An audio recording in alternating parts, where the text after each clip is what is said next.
लोकवृत्त मराठी, लोकशाहीचा खरा आवाज। विश्व जल दिनानिमित्त शिंदखेडा इथं जनजागृती कार्यक्रम। पाणी आणि वाणी जपून वापरा, डॉक्टर वंदना पाटील। पाण्याची बचत स्वतःपासून करावी, वाणी आणि पाणी जपून वापरावे। वाणी वर्तमान सुखासाठी तर पाणी भविष्य सुखकर करण्यासाठी महत्त्वाचे आहे, असं प्रतिपादन प्राध्यापक डॉक्टर वंदना पाटील यांनी केले। त्या भारतीय जैन संघटनेतर्फे विश्व जल दिनानिमित्त ज्येष्ठ नागरिक संघ शिंदखेडा येथे आयोजित कार्यक्रमात प्रमुख वक्त्या म्हणून बोलत होत्या। कार्यक्रमाच्या अध्यक्षस्थानी जैन वर्धमान स्थानकवासी संघाचे अध्यक्ष सज्जनराव कवाड होते, तर प्रमुख अतिथी म्हणून लोकनियुक्त नगराध्यक्ष कलावतीताई माळी उपस्थित होत्या। कार्यक्रमाची सुरुवात सरस्वती पूजन व नमस्कार महामंत्रानं करण्यात आली। प्रास्ताविकात भारतीय जैन संघटनेचे विभाग अध्यक्ष प्राध्यापक चंद्रकांत डागा यांनी अंजुली या फाउंडेशन प्रोग्रामची माहिती दिली। पाण्याचे महत्त्व समाजापर्यंत पोहोचवणे, जलसंकटाबाबत जागरूकता निर्माण करणे आणि जलसंसाधनाचे संरक्षण व टिकाऊ उपाययोजनांना प्रोत्साहन देणे हा या उपक्रमाचा उद्देश असल्याचं त्यांनी सांगितलं। संस्थापक अध्यक्ष शांतीलाल मुथा यांच्या नेतृत्वाखाली 2013 पासून संघटना जलसंवर्धन क्षेत्रात कार्यरत असल्याचंही त्यांनी नमूद केलंय। कार्यक्रमात शिंदखेडा श्रुत सरगम महिला मंडळच्या अध्यक्ष सोनाली पारख, वैशाली ओस्तवाल, सपना साबद्रा, एकता कवाड आणि वैशाली गुजराती यांनी पाणी बचतीचे महत्त्व संवादात्मक पद्धतीने सादर केले। यावेळी धुळे जिल्ह्यात 2025 मध्ये सर्वाधिक फाउंडेशन कार्यक्रम राबवल्याबद्दल शिंदखेडा शाखेचे शहर अध्यक्ष मयूर ओस्तवाल, सचिव लखीचंद बोथरा व त्यांच्या टीमचा मान्यवरांच्या हस्ते शाल व पुष्पमाला देऊन सत्कार करण्यात आला। प्राध्यापक डॉक्टर वंदना पाटील यांनी आपल्या भाषणात पाण्याचं महत्त्व अधोरेखित करताना सांगितले की पाणी हेच जीवन आहे। अन्नाशिवाय काही काळ जगता येते, पण पाण्याशिवाय नाही।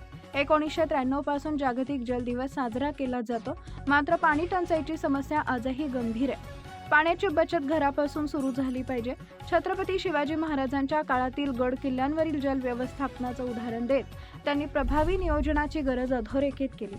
कार्यक्रमाला महेंद्र साबद्रा, सुगनचंद कर्णावट, राजमल बोथरा, इब्राहिम पठाण, ॲडव्होकेट नामदेवराव मराठे, कन्हैयालाल कर्णावट, रवींद्र लखोटे, झमक डागा, BR पाटील आदी उपस्थित होते। कार्यक्रमाचे आभार प्रदर्शन विभाग सचिव अशोक राखेचा यांनी केले, तर ग्रंथपाल सुभाष देसले यांनी कार्यक्रमासाठी विशेष परिश्रम घेतले। मुख्य संपादक भूषण पवार। दरवर्षी 22 मार्च रोजी जागतिक वर्ल्ड डे आपण साजरा करत आहोत।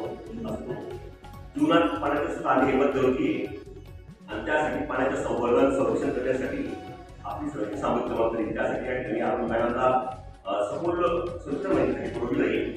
जगात जवळपास 18 लोक पाठा करतात, पण जगात पाण्यासाठी केवळ गोड पाण्यासाठी 4% भारतात आहे।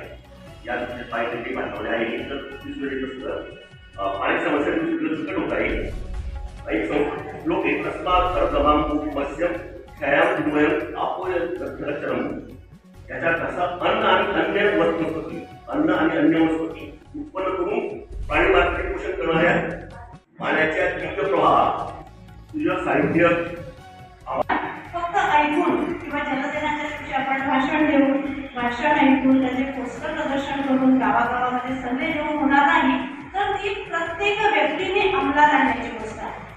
त्याची सुरुवात खरं तर मी म्हणेन शाळा महाविद्यालयात झाली पाहिजे, पण लहान मुलं जे आहेत ती उद्याची भावी पिढी आहे, त्यांच्या अंगवळणी जर पडलं की पाण्याचं महत्त्व, पाणी कसं वाचवावं, तरच निश्चितच पुढचा समाज त्या दृष्टीने घडणार आहे। म्हणून शाळांमध्ये त्याविषयीची माहिती देणं, जागरूकता करणं, असे वॉटर डे सारखे दिवस साजरं करणं आणि जे घरामध्ये त्यांना दिसून येत नाही ते सुद्धा शाळेद्वारे का होईना त्यांना कळणं, त्याचबरोबर पालकांनी सुद्धा याच्यामध्ये सुद्धा आता कशा प्रकारे साधं सोपं उदाहरण आहे। आधीच्या काळी जर आपण विचार केला, सकाळी उठल्यापासून म्हटलं तर एखाद्या बादलीमध्ये तांब्यामध्ये ब्रश करण्यासाठी पाणी घेतलं जायचं, धुवून धुण्यासाठी पाणी घेतलं जायचं। आता आपण बघतो की बेसिन असतं, बेसिनमध्ये छान खूप नळ असतो, समोर आरसा लावलेला असतो, तोंडामध्ये ब्रश करून आपण 10 मिनिटापर्यंत नळ आणून ठेवतो आणि आरशामध्ये बघत ब्रश करतो। ज्या ब्रश करायला 2.5 ते 3 जास्तीत जास्त 5 सेकंद ब्रश, 5 सेकंद थोडा, एका मिनिटामध्ये 3 मिनिटामध्ये तुमचा तो पूर्ण आटकतो, त्याला आपण 10 मिनिट वाया घालतो आणि तेवढं पाणी पण वाया घालतो। महत्त्वाच्या बातम्या पाहण्यासाठी आमच्या लोकवृत्त मराठी न्यूज चॅनलला यूट्यूबवर सबस्क्राईब करा आणि बेल आयकॉन प्रेस करा.